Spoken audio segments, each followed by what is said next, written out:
Audiens Aditya, saatnya Anda dengarkan dakwah Islam bersama Ustadz Insinyur Muhammadun MSI. Assalamualaikum warahmatullahi wabarakatuh. Bismillah, alhamdulillah, wassalatu wassalamu ala rasulillah wa ala alihi wa sahbihi wa mawalah. La hawla wa la quwwata illa billah, amma ba'du. Ma'asyiral muslimin rahimakumullah. Kebanyakan kita melakukan sesuatu tanpa menyadari bahwa apa yang kita lakukan itu dibenci oleh Allah Subhanahu wa taala. Kita tidak merasa bahwa apa yang telah kita perbuat dibenci oleh Allah, melanggar aturan Allah. Ketidakpahaman kita terhadap dinul Islam, jauhnya kita dari pemahaman dinul Islam akan menyeret kita hanyut terdalam berbagai macam perkara yang semestinya harus kita jauhi, karena perkara itu dibenci oleh Allah Subhanahu wa taala. Nah, dalam kesempatan pagi ini kita akan mencoba membahas perkara-perkara apa saja yang dibenci oleh Allah Subhanahu wa taala. Yang pertama, Allah membenci kikirnya orang-orang kaya. Yang kedua, takaburnya orang-orang miskin. Yang ketiga, rakusnya para ulama. Yang keempat, minimnya rasa malu para wanita. Yang kelima, suka dunianya orang-orang yang sudah tua renta. Udah tua masih hubbud dunia. Yang keenam, malasnya para pemuda. Yang ketujuh, kejinya para penguasa. Yang kedelapan, pengejutnya para tentara di medan perang. Yang kesembilan, ujubnya para zahid. Dan kesepuluh, riyaknya para ahli ibadah. Ma'asyiral muslimin, yang pertama tadi adalah kikirnya orang-orang kaya. Ini adalah yang dibenci oleh Allah Subhanahu wa taala. Orang-orang kaya itu sejatinya harus memahami bahwa rizqu biyadillahi wahadah. Rezeki itu di tangan Allah dan dia bisa memperoleh kekayaan karena pemberian dari Allah Subhanahu wa taala. Karena rezeki itu maknanya adalah atau pemberian minallah, dari Allah Subhanahu wa taala. Oleh karena itu, ketika Allah Subhanahu wa taala memerintahkan orang-orang kaya yang mampu untuk membayar zakat, maka sebetulnya tidak ada alasan bagi orang-orang kaya itu untuk menolak perintah Allah ini. Maka bagi orang-orang yang kikir pasti akan dibenci oleh Allah Subhanahu wa taala, karena dia tidak lagi memahami bahwa sejatinya harta yang dia punyai itu adalah pemberian Allah Subhanahu wa taala. Masalah muslimin, semestinya orang-orang yang memiliki kecukupan harta, orang-orang kaya ini harus peduli dengan sesamanya, karena ini perintah dari Allah dan Rasulnya. Rasulullah pernah mengatakan, cukuplah sebuah dosa bagi seseorang yang tidur kekenyangan sementara tetangganya mengerang kelaparan. Kepedulian kita pada tetangga kita, kepada saudara-saudara kita, sama manusia sama muslim adalah bagian penting dari ajaran Islam. Innamal mu'minuna ikhwah. Setiap mukmin adalah bersaudara. Bayangkan jika ada saudara kita yang mengerang kelaparan sementara kita tidur dengan harta benda yang sangat berkelebihan, tentu tidak layak kita mengaku sebagai muslim yang bersaudara. Makanya Nabi SAW bersabda, man asbaha falam yahtam bi amril muslimin falaisa minhum. Barang siapa yang bangun pagi-pagi tidak peduli dengan nasib sama muslim, maka sungguh dia bukan bagian dari mereka. Masalah muslimin rahimakumullah, ini yang pertama. Allah membenci kikirnya orang-orang yang kaya. Yang kedua, Allah membenci takaburnya orang-orang miskin. Kenapa? Takaburnya orang-orang miskin adalah penyakit yang sulit dimengerti. Apa yang mendorong dirinya menjadi takabur? Padahal harta tidaklah ada, kekayaan tidak melimpah, rumah pun terkadang morat-marit, kendaraan sudah peot misalnya. Lalu apa yang membuat mereka sombong? Padahal orang kaya berharta saja yang memiliki kekayaan dan harta melimpah tidak boleh menyombongkan diri kepada siapa saja. Orang kaya sombong tak boleh, apalagi miskin sombong tentu juga tak boleh. Allah sangat tidak menyukai perilaku sombong, karena perilaku sombong itu termasuk sifat yang melekat kepada iblis. Ini perilaku iblis yang karenanya dia dilaknat Allah dan diusir dari surga serta akan dikekalkan dalam neraka. Marilah kita simak firman Allah Subhanahu wa taala dalam surat An-Nisa ayat 36. Innallaha la yuhibbu man kana muhtalan fakhura. Sungguhnya Allah tidak menyukai orang-orang yang sombong dan membangga-banggakan dirinya. Allah juga berfirman dalam surat Luqman ayat 18. Wala tusair khaddaka lin-nasi wala tamshi fil ardi maraha innallaha la yuhibbu kulla muhtalin fakhur.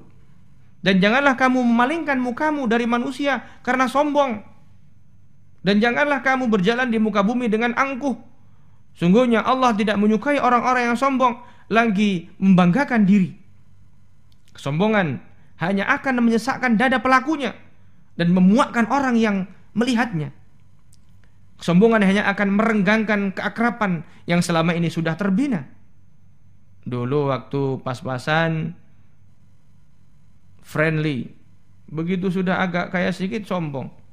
Itu tentu tidak mengenakan, apalagi miskin sombong. Kesombongan hanya akan membuat jiwa tidak terkontrol sehingga meremehkan setiap orang yang dihadapinya. Sungguh lebih gila jika kesombongan itu dilakukan oleh orang-orang yang yang miskin, yang tidak memiliki apa-apa. Tentu kita maksudkan bahwa beda antara harga diri dengan sombongan. Harga diri adalah izzah, adalah mempertahankan kehormatan diri jika dihina. Sedangkan sombong itu adalah meremehkan manusia, tidak mau menerima kebenaran. Batarul haq wa ghamtun nas, tidak mau menerima kebenaran dan meremehkan manusia. Ini yang kedua. Kemudian yang ketiga yang dibenci oleh Allah Subhanahu wa taala tadi adalah rakusnya para ulama. Masyaallah muslimin, semestinya ulama itu adalah orang-orang yang paling takut kepada Allah, yang paling rindu dengan surganya Allah. Maka bagi mereka sejatinya dunia ini adalah sangat kecil. Para ulama adalah pewaris para nabi. Dia mulia seandainya mengikuti langkah-langkah perjuangan Nabi SAW. Bukan hanya titel ulama, tapi sejatinya perjuangan ulama yang pejuang inilah yang sangat penting. Sehingga sifat qanaah, tidak rakus pada dunia semestinya melekat pada diri ulama. Ulama sebagai penyeru al-Islam, pengemban dakwah Islam, semestinya menyadari bahwa dirinya ditatap, disorot, diamati oleh sekian juta mata yang ingin meneladani mereka. Semestinya ulama tidak rakus pada dunia. Sebagai warasatul anbiya, pewaris para nabi, sudah semestinya mereka tidak terlalu berpikir mewariskan dunia pada anak-anaknya, namun yang dipikirkan bagaimana mewariskan ilmu pada seluruh manusia. Manusia-manusia yang bukan ulama saja tidak boleh tamak pada dunia, apalagi ulama, fuqaha, orang yang memahami dinul Islam, yang seharusnya menjadi teladan bagi umat. Semestinya ulama lebih bagus akhlaknya dibandingkan orang awam. Rakus pada dunia, rakus pada harta, pada jabatan, sungguh akan mematikan perburuan pada akhirat dan akan melemahkan umat ini secara keseluruhan. Para pecinta dunia akan terkena penyakit ganas yang disebut dengan al-wahn, hubbud dunya wa karahiyatul maut. Begitu rupa mencintai dunia dan takut akan mati.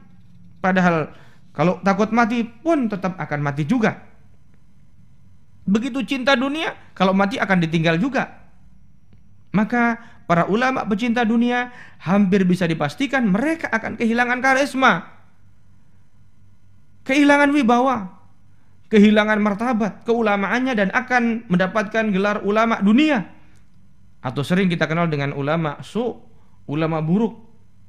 Masyaallah muslimin, Nabi SAW mengingatkan kepada kita semua, celakalah bagi umatku dari ulama buruk yang menjadikan agama ini sebagai komoditas yang mereka jual pada para penguasa mereka di zamannya demi meraup keuntungan untuk diri mereka sendiri. Allah pasti tidak akan menjadikan bisnis mereka memperoleh keuntungan. Hadis riwayat Hakim. Saat ini kita menyaksikan hal yang sangat aneh dan sangat menjijikkan ketika ada seorang ulama memfatwakan bolehnya mengisolasi saudaranya di Gaza sana kemudian dipagar saudaranya ini dengan pagar yang terbuat dari baja, ditanam di atas tanah dan sangat menjulang tinggi. Tentu saudaranya akan terisolir, bisa kelaparan dan akan dibantai oleh musuh-musuhnya. Tentu fatwa yang demikian tidak akan pernah bermanfaat dan tidak akan pernah memuliakan dirinya, dan justru makin ketahuan bahwa ini adalah pesanan dari barisan Fir'aun. Masyaallah muslimin rahimakumullah. Itu yang ketiga. Kemudian yang keempat yang dibenci oleh Allah adalah minimnya rasa malu para wanita. Masyaallah muslimin, wanita secara fitrah dihadirkan dengan rasa malu yang luar biasa. Kalau kita punya anak bayi akan nampak itu perilaku anak laki-laki dan perempuan. Yang perempuan memang cenderung mempunyai rasa malu yang luar biasa. Kemudian kalau udah besar, cara mereka bicara, cara mereka memandang, cara mereka berjalan, ada sentuhan-sentuhan kelembutan yang luar biasa yang menggambarkan bahwa mereka adalah seorang wanita. Wanita dicipta untuk melahirkan kelembutan-kelembutan yang terrefleksi dari perilaku mereka yang senantiasa berhiaskan rasa malu. Malu ini adalah manifestasi dari iman. Maka jika seorang wanita sedikit rasa malunya, maka dunia akan menjadi tidak seimbang lagi. Karena sisi positif wanita telah kehilangan ikatannya. Wanita seperti ini tidak lagi merasa malu memamerkan auratnya di depan laki-laki asing misalnya. Tidak malu berbuat maksiat di depan orang ramai. Tidak malu mengatakan telah menggugurkan kandungannya di depan pemirsa televisi.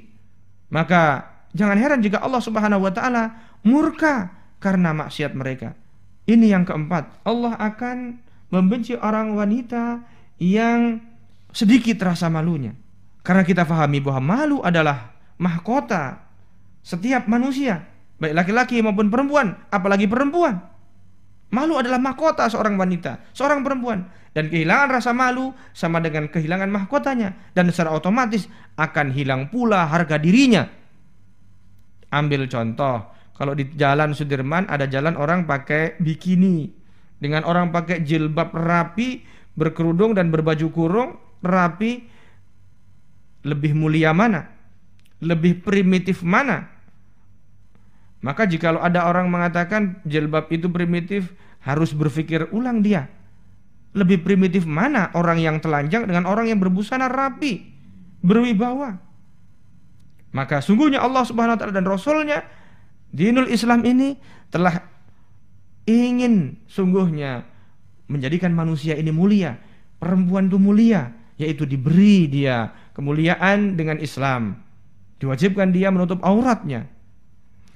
Nah, jikalau mereka telah hilang rasa malunya, wajar jika Allah benci sama mereka. Yang kelima adalah orang yang sudah udzur, sudah tua, tapi masih kemaruk, masih hubbud dunia. Tua umurnya, renta umurnya, semestinya memberikan peringatan keras bahwa dia telah dekat menuju ambang kematian. Ajal hampir datang. Tapi terkadang banyak juga orang tua yang masih saja hubbud dunia. Rambut yang telah memutih beruban, gigi yang banyak bertanggalan, tulang belulang yang mulai keroposan, sebetulnya adalah peringatan bahwa kematian segera menjelang. Kematian akan menjemputnya bersama ketuaan yang sudah disandang. Namun ada juga lahnya orang-orang yang telah berusia tua masih begitu semangat. Bukan semangat untuk mendekat kepada Allah Subhanahu wa taala, tapi semangat menggunakan segala macam cara untuk memperoleh dunia. Tidak peduli dia halal atau haram.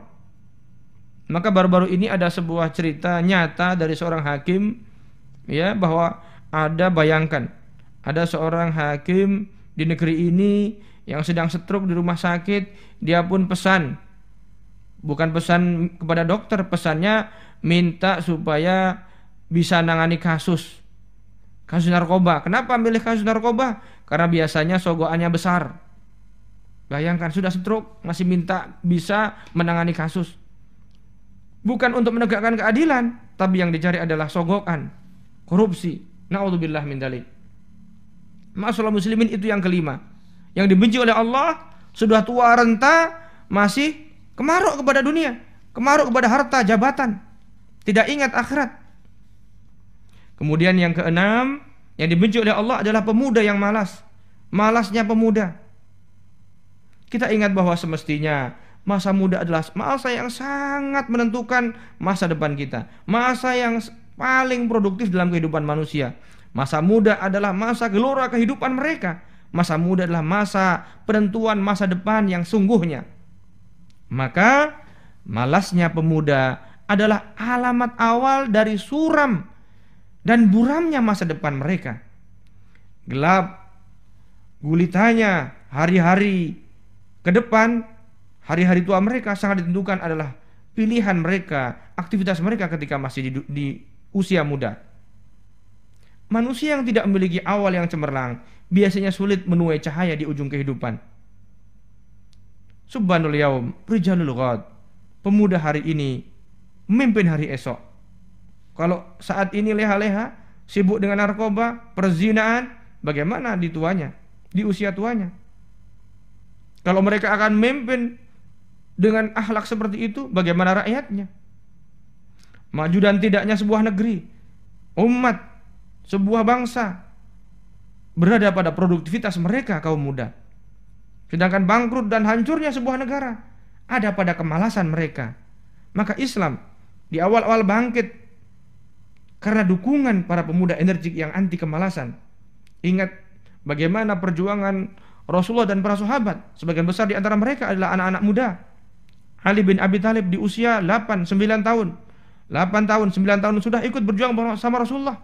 Ibnu Mas'ud di usia 12 tahun sudah bersama sama Rasulullah. Demikian juga para sahabat yang lain. Sebagian besar di antara mereka adalah generasi muda yang mempunyai produktivitas tinggi, semangat tinggi, dilandasi tauhid yang telah dibina oleh Rasulullah atas mereka.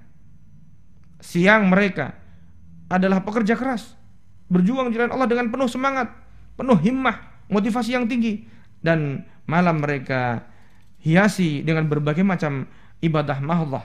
Masalah muslimin, Rasulullah SAW memberi kabar kepada kita bahwa anak-anak muda ini nanti akan mendapatkan perlindungan spesial di padang mahsyar, di yaumil akhir, di saat tidak ada perlindungan kecuali dari Allah Subhanahu wa taala. Rasulullah sallallahu alaihi wasallam bersabda dalam hadis riwayat Bukhari dan Muslim, 7 golongan yang akan mendapatkan naungan Allah pada hari di mana tidak ada naungan kecuali naungan Allah. Antara lain di antara 7 golongan itu adalah pemuda yang tumbuh berkembang dalam beribadah kepada Allah Subhanahu wa taala. Pemuda yang taat beribadah. Ini yang mendapatkan apresiasi dari Allah Subhanahu wa taala. Maka pemuda yang malas, pemuda yang tidak produktif, ya, yang tidak taat kepada Allah Subhanahu wa taala, malas, tentu akan dibenci oleh Allah. Ini yang keenam. Yang ketujuh, yang dibenci oleh Allah adalah penguasa yang kejam. Kejamnya para penguasa, zalimnya penguasa. Masalah muslimin, pemimpin sebagaimana diisyaratkan hadis Nabi sallallahu alaihi wasallam semestinya harus berbuat adil. Karena salah satu di antara 7 golongan yang mendapatkan perlindungan dari Allah nanti adalah imamul adil, pemimpin yang adil. Keadilan mereka sangat ditunggu, dirindukan oleh rakyatnya.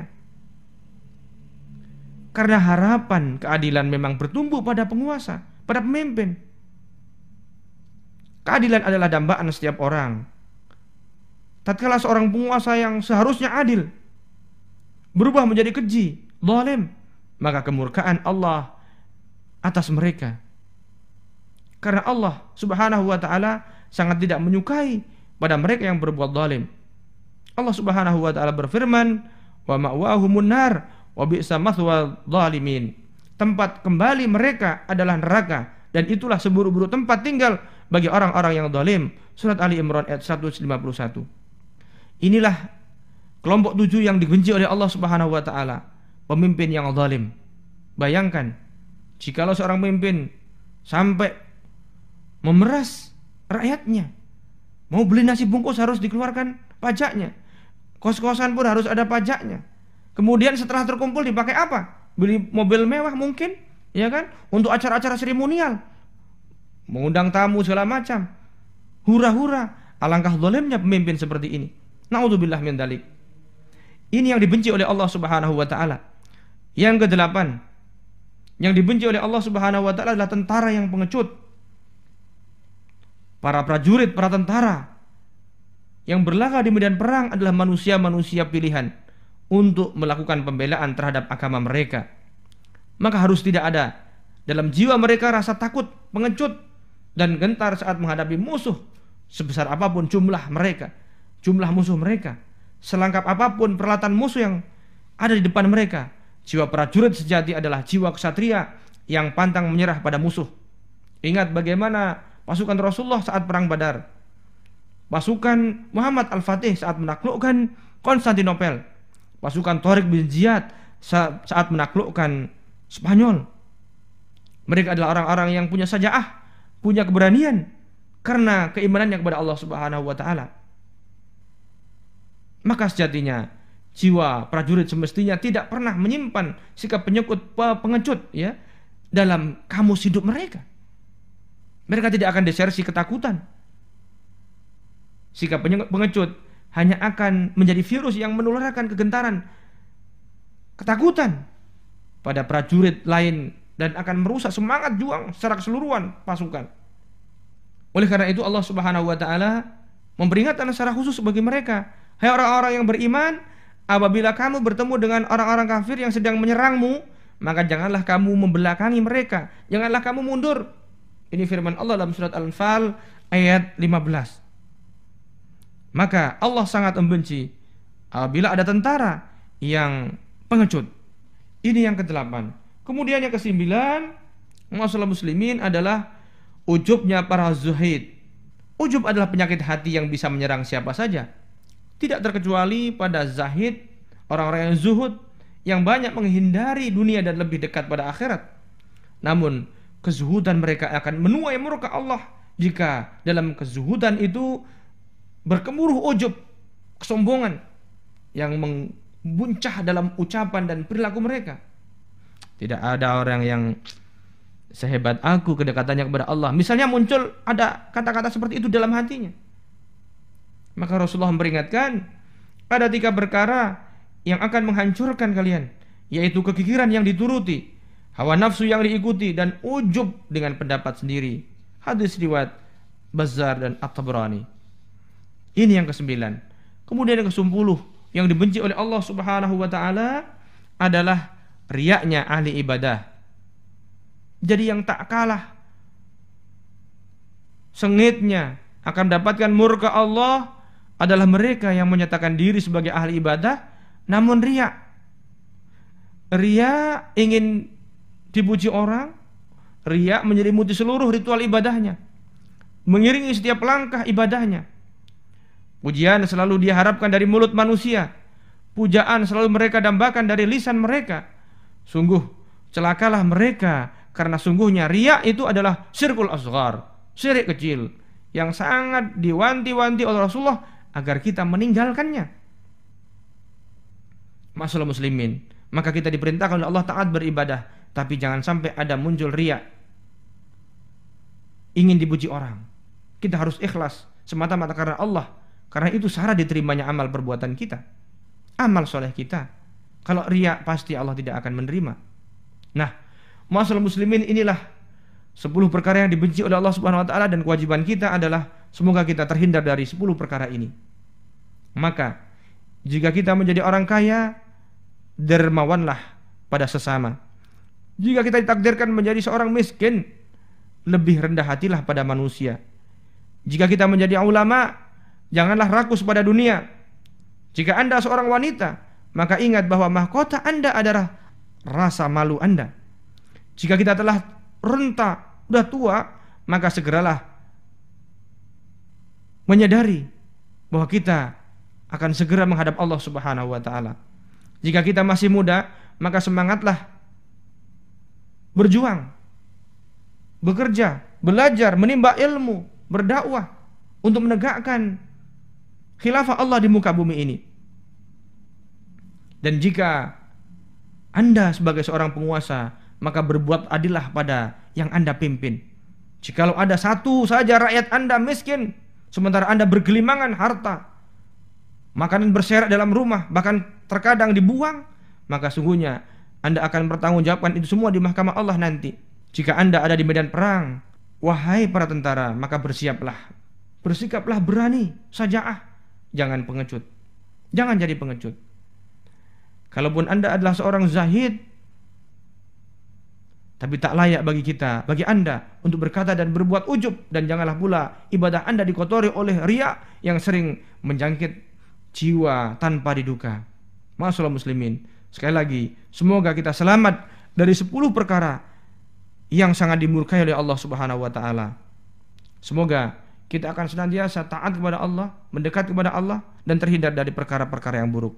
Subhanakallahumma bihamdika asyhadu an la ilaha illa anta astaghfiruka wa atubu ilaik. Wassalamualaikum warahmatullahi wabarakatuh. Baru saja Anda mendengarkan dakwah Islam bersama Ustadz Insinyur Muhammadun MSI, persembahan Aditya.